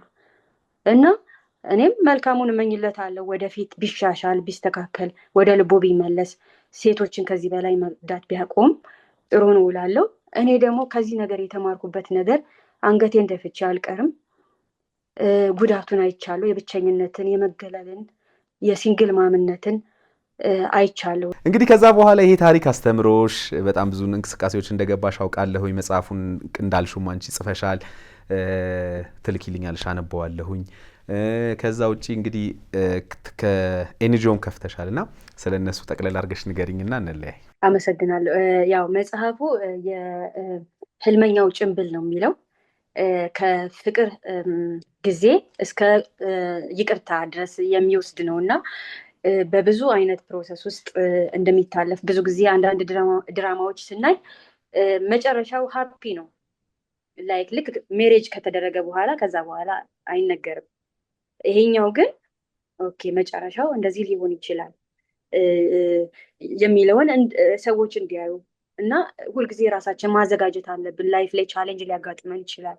አንዳንድ ጊዜ ሁሉንም አልጋ በአልጋ እንጠብቅና ነገር እንዳልተሰብነው ሳይሄድ ሲቀር በጣም አይምሯችን በጣም ይናጋል። የስነ ልቦና ሁሉ እርዳታ የሚያስፈልገን ጊዜ ይኖራል። ያንን ሞመንት ለማለፍ እና ራስን ጠንካራ ማድረግ፣ ስትሮንግ ማድረግ፣ ይሄም ያልፋል ብሎ ደግሞ መጠንከር እንደሚያስፈልግ የሚያሳይ መጽሐፍ ነው። በግጥምና በናሬቲቭ የተጻፈ ነው። ያው አንዳንድ አስተያየቶችም ተሰጠውበታል። ፓስተር ቸሪም፣ ፓስተር ኬፋ፣ ማህደር እና ታዋቂ ሰዎችም አንብበው አስተያየት የሰጡበት መጽሐፍ ነው። የመጀመሪያ መጽሐፌ ነው። ያው እንድበረታታም ሆኗል። ያን ካየው በኋላ ወደፊት ደግሞ ሀፒ የሆኑ ነገሮች ጽፋለሁ ብዬ አምናለሁ። ይሄ የኤንጂኦ ፕሮግራም አሁን ያሰብኩት ሲንግል ፓረንቶች ሲንግል ማሞች ብቻ ሳይሆን ሲንግል ፓረንቶች እና ልጆቻቸው ላይ ፎከስ ማድረግ ነው። ሪሶርስ እንዲያገኙ ብዙዎቹ በእንግሊዝኛ ችግር ሊሆን ይችላል፣ ባለማወቅ ሊሆን ይችላል። ያለውን ሪሶርስ አያውቁትም። እዚህ ሀገር ብዙ ሪሶርስ አለ። በቂ ሪሶርስ ነው ማለት አይደለም፣ ግን ብዙ ሪሶርስ አለ። ያንን እናገናኛለን። በሚያስፈልጋቸው እናግዛለን። ልጆቻቸው አስጠኚ ቢያስፈልጋቸው እሱን ፕሮቫይድ እናደርጋለን። እረፍት ቢያስፈልጋቸው እና ደግሞ ስፔሻል ኒድ የሆኑ በኦቲዝም ዳውን ሲንድረም የተለያየ አይነት ዲያግኖሲስ ያላቸውን ልጆች ደግሞ በሚያስፈልግ ነገር እናግዛቸዋለን። አሁን ለምሳሌ ፕሮግራም በማዘጋጀት ሊሆን ይችላል። አሁን በኤፕሪል 19 ኦቲስቲክ ለሆኑ ልጆች የአርት ወርክሾፕ አዘጋጅተናል። እዛ ኦቲስቲክ ያላቸው ያላቸው ወላጆች እንዲመጡ እርስ በርስ እንዲተዋወቁ ልጆቻቸውን ጓደኛሞች እንዲያደርጉ አብረው እንዲያሳልፉ እንዲግባቡ መንገድ እየፈጠርን ነው። በቃ በመካከል ያለውን ጋፕ ለመፍጠር ነው። እና ደግሞ በሜሬጅ ውስጥ ያሉ ሰዎችም በጣም ብዙ ችግር እንዳለ እናውቃለን። አልተለያዩም እንጂ ብዙ አለመግባባቶች ያሉበት ሁኔታ እንደሆነ እናውቃለን። ለነዛ ደግሞ የሚያስፈልገውን ምክር ከሌሎች ነን ፕሮፊቶች ጋር አብረን እየሰራን ያንን ሜሬጅ ከዚህ በላይ ብሬክ እንዳይሆን አሁን በኮሎራዶ ውስጥ በቁጥር 2ኛ ነን እኛ አበሾች ማለት ነው። ግን 47% ሲንግል ፓረንት ነው። 47% ማለት ነው። ያ ማለት ብሮክንን 2ኛ ብንሆንም ብሮክንን ጠንካሮች አይደለንም።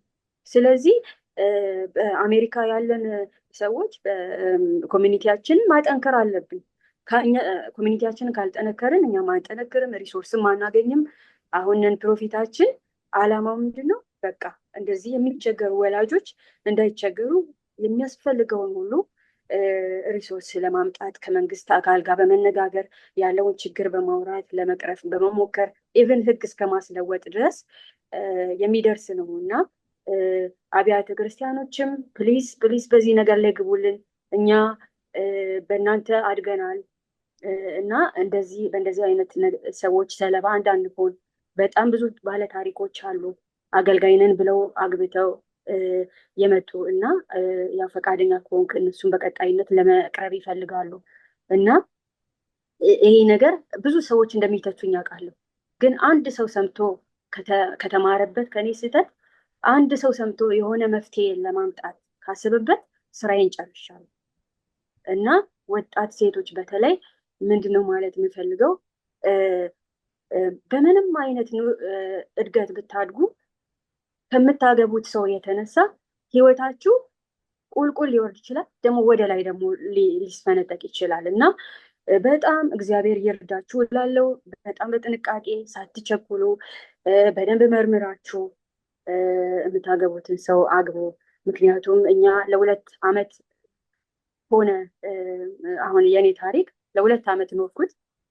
አሁን ሲንግል ማም ነኝ፣ በልጅ ቢዚ ነኝ ነው እና ብዙ ሰዎች ሲንግል ማም ይሆናሉ፣ አያገቡም፣ በቃ ላይፋቸው በዛ ይቀጥላል እና የሚቋረጥ በ2 ዓመት በ3 ዓመት በ4 ዓመት የሚቋረጥ ትዳር እንዳይሆንባችሁ ዘላቂ እንዲሆን ትክክለኛ ሰው መርጣችሁ አግቡ። እና በወንዶች ላይ ደግሞ በጣም መሰራት አለበት፣ በደንብ መሰራት አለበት። አባትነት ትልቅ ነገር ነው። እኔ አባቴ የኔ ጀግና ነው እስከዛሬ ድረስ በቃ በጣም በህይወቴ ላይ ትልቅ ነገር ትቶ የሄደ ነው እና 9 ወር ባይሸከሙም በማህፀን በህይወታችን ላይ በሚያደርጉት ነገር ላይፋችን ይታነጻል። እና እባካችሁ ልጆቻችሁን አትካዱ። የልጆቻችሁ እናቶች ብቻቸውን እንዲያሳድጉ አትተዋቸው፣ አትክበዱባቸው።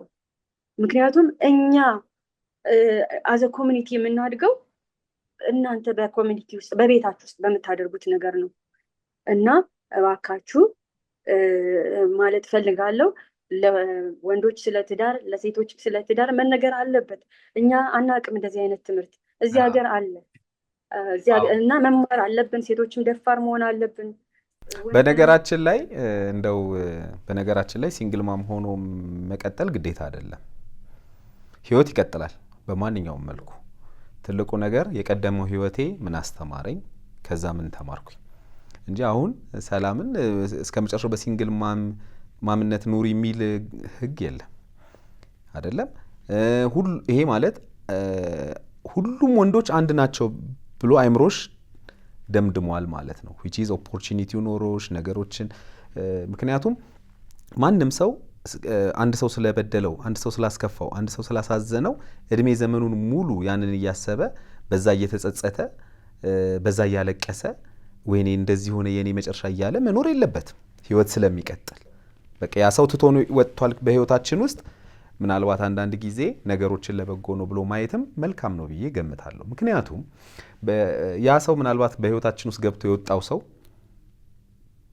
በቃ አምላካችን ስላልፈቀደውስ ቢሆን እንደዚህም ብሎ ማሰብ አለ። ምክንያቱም በትዳር ውስጥ በጣም ብዙ ሰዎች አሰቃቂ መጨረሻ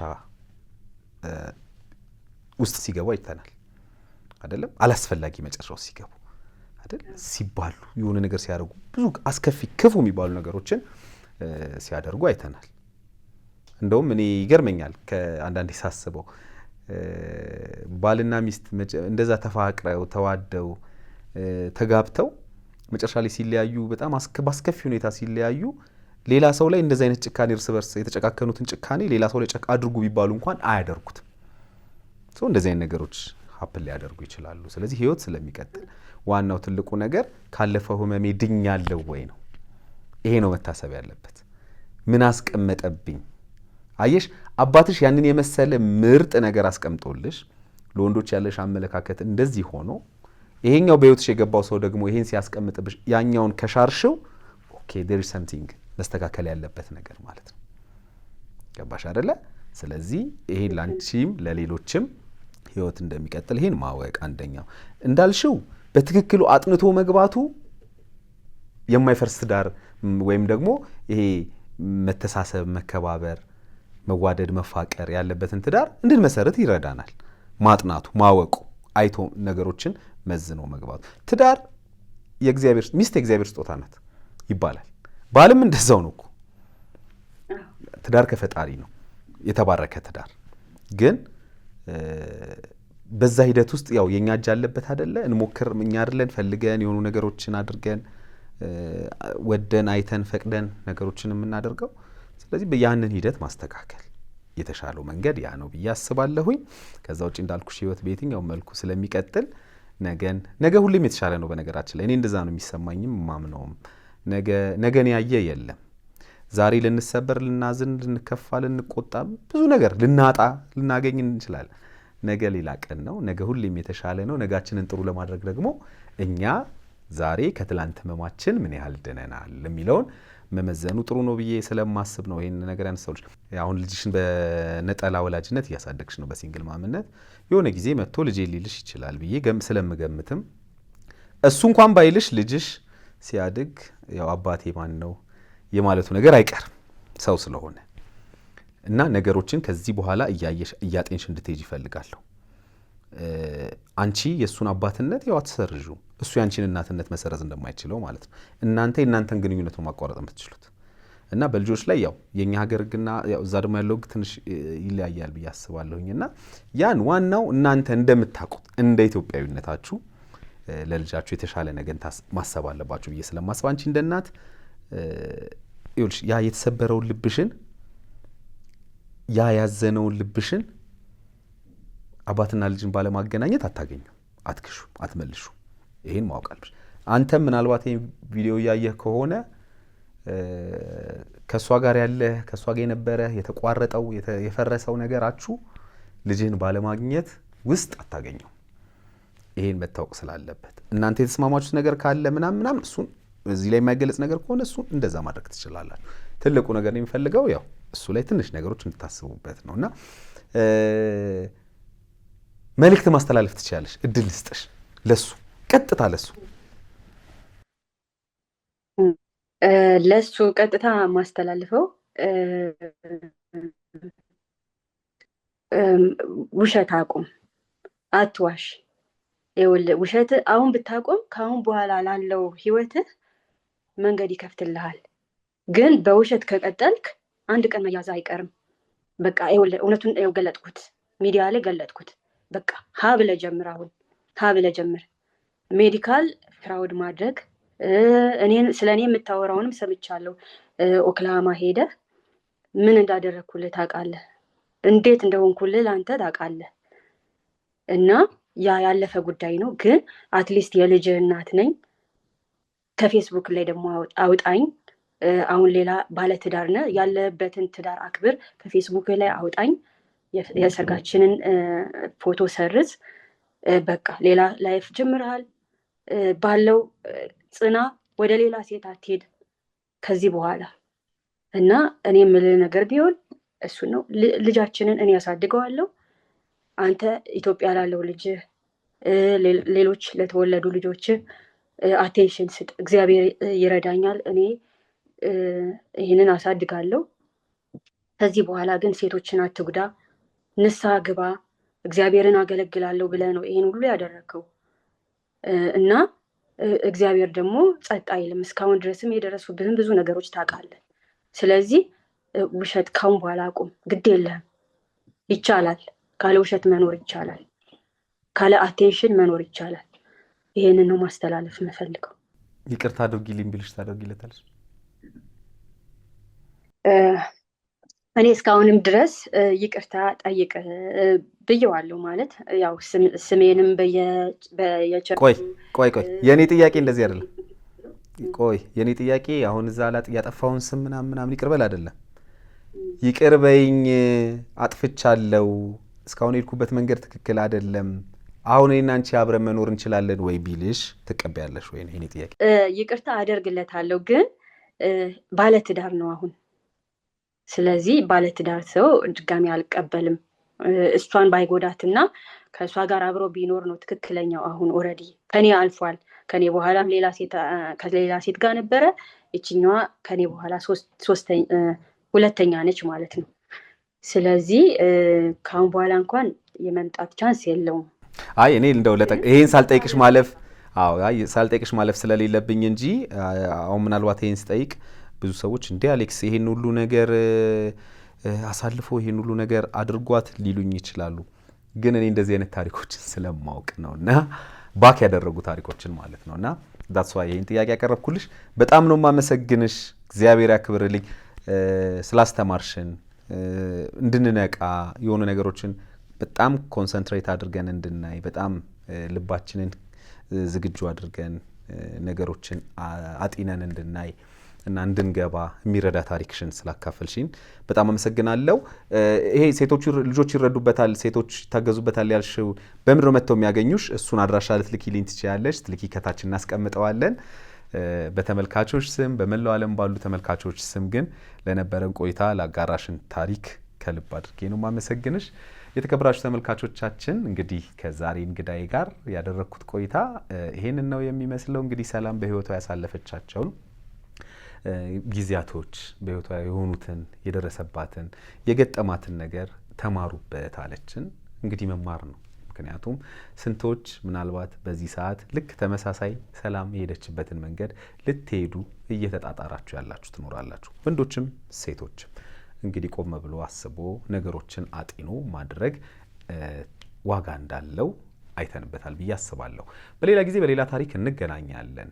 እኛን ማግኘት ስትፈልጉና በዮሃ ሚዲያ የሚቀርብ ታሪክ ሲኖራችሁ ደግሞ ደውሉልን። የመረጃ ክፍል ባለሙያዎች ሀሳባችሁን ተቀብለው ከኛ ጋር ያገናኟቸዋል። እኔ አለምሰገድ ታደሰ ነኝ።